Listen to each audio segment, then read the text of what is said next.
करता हूँ। 12,091 के साथियों, सादर नमस्कार है। आज 12,091 का जो फाइनल ऑर्डर है, ऑनरेबल डबल बेंच से वो आया है और मन बड़ा मायूस है। हमारे साथियों के पक्ष में ऑर्डर नहीं है। जिन साथियों का नाम 12,091 की सूची में है, उन साथियों के पक्ष में ऑर्डर निश्चित रूप से नहीं है। लेकिन यहाँ पर मैं आपको बताना चाहूँगा कि ये जो बीएड टेट 2011 की लड़ाई है, इसका एक दुर्भाग्य कह लीजिए, सौभाग्य कह लीजिए, वो ये भी रहा है कि जब लगा हमें कि सब कुछ खत्म हो गया, दरअसल शुरुआत वहीं से हुई। तो सबसे पहले तो आप सभी को मायूस ज़्यादा नहीं होना है, क्योंकि होके मायूस नहीं हूँ, शाम से ढलते रहिए, ज़िंदगी भोर है सूरज से निकलते रहिए, एक ही पाँव पर ठहरोगे तो थक जाओगे, धीरे धीरे ही सही राह पर चलते रहिए। मैंने पहले भी कहा था कि जो लड़ा है वो आगे बढ़ा है, और जो लड़ा ही नहीं उसका हम क्या ही कुछ बताएं। लेकिन मित्रों, मन थोड़ा भारी तो है ही। एक बड़ी उम्मीद थी कि लगभग 12,091 के साथियों का एक समायोजन सहायक अध्यापक के रूप में अगर हो जाता, तो फिर आगे के साथी जो बचे हुए थे, जिनका नाम सूची में नहीं था और उनके अंक सूची में दर्ज लोगों से अधिक थे, तो उनके बारे में कुछ विचार होता।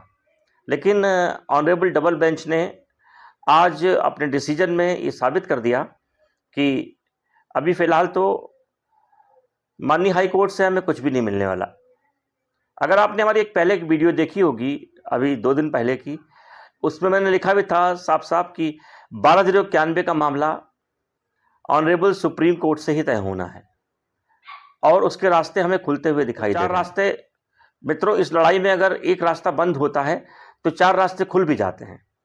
अब चूंकि डबल बेंच ने इस पूरे मामले को क्वैश कर दिया है, खारिज कर दिया है, तो जितने भी साथी 12,091 के मुद्दे पर लड़ रहे थे, या फिर जिनके नाम उस सूची में शामिल हैं और वो लड़ना चाहते हैं, तो उनके लिए एक हमारी जो ऑनरेबल शीर्ष अदालत है, माननीय सुप्रीम कोर्ट, उसके रास्ते पूरी तरह प्रशस्त हो जाते हैं और खुल जाते हैं।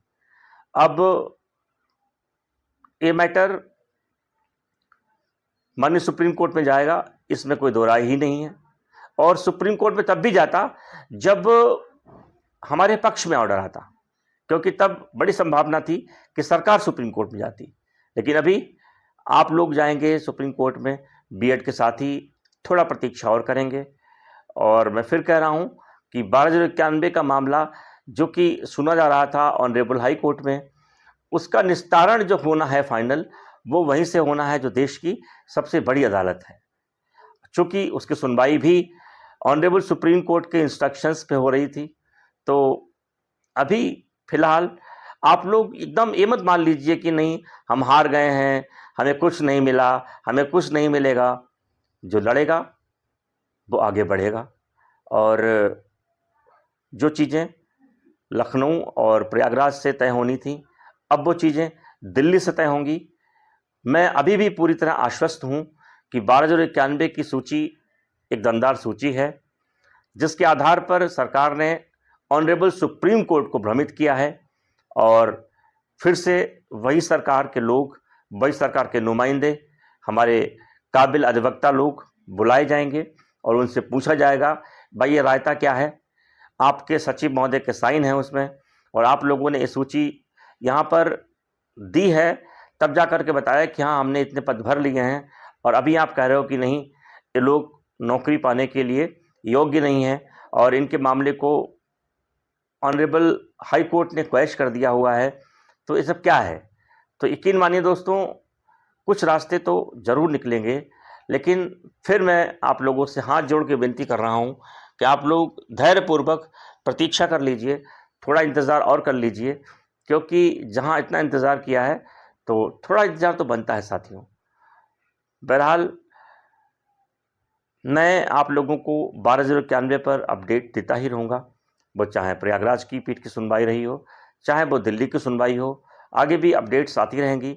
आप लोग जुड़े रहें हमारे साथ, और हमारे समर्थन में, हमारे साथियों के हौसले के लिए एक बार कमेंट करके ज़रूर लिखें कि लड़ेंगे और आगे बढ़ेंगे, क्योंकि लड़ने वालों को मिलता है, सदैव मिलता है। न्याय हमेशा जिंदा लोगों के लिए होता है और 12/091 के साथी जिंदा हैं, जिन्होंने इस मुद्दे को इतने साल बाद भी जिंदा रखा हुआ है, इसमें कोई भी दो राय नहीं है। तो प्लीज़ आप लोग मायूस तो होंगे मैं जानता हूं, लेकिन प्लीज़ एक उम्मीद बना के रखिए कि अभी सब कुछ ख़त्म नहीं हुआ है, रास्ते खुले हुए हैं और पूरी तरह से वो रास्ते दिल्ली से तय होंगे।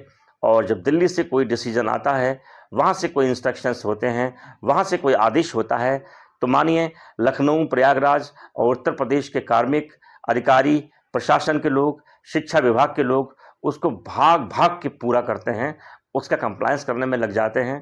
तो फिर जो डिसीजन माननीय प्रयागराज की पीठ से आना था, अब वो दिल्ली से आएगा, जो और भी अधिक मजबूती से आएगा। तो प्लीज़ आप लोग हमारे इस वीडियो में नीचे कमेंट करके लिखें कि लड़ेंगे और आगे बढ़ेंगे, हौसला नहीं हारेंगे और अपने अपने इष्ट को, प्रभु, भगवान, राम, अल्लाह, रब जो भी हैं, उनको मानते रहेंगे, उनसे दुआ करते रहेंगे और इस लड़ाई को अंत में जीत मिले। इन्हीं शुभकामनाओं के साथ मैं MP सिंह आप सभी को सादर नमस्कार करता हूँ। जय हिंद दोस्तों, देखते रहें लखनऊ लाइव आगे की अपडेट्स के लिए।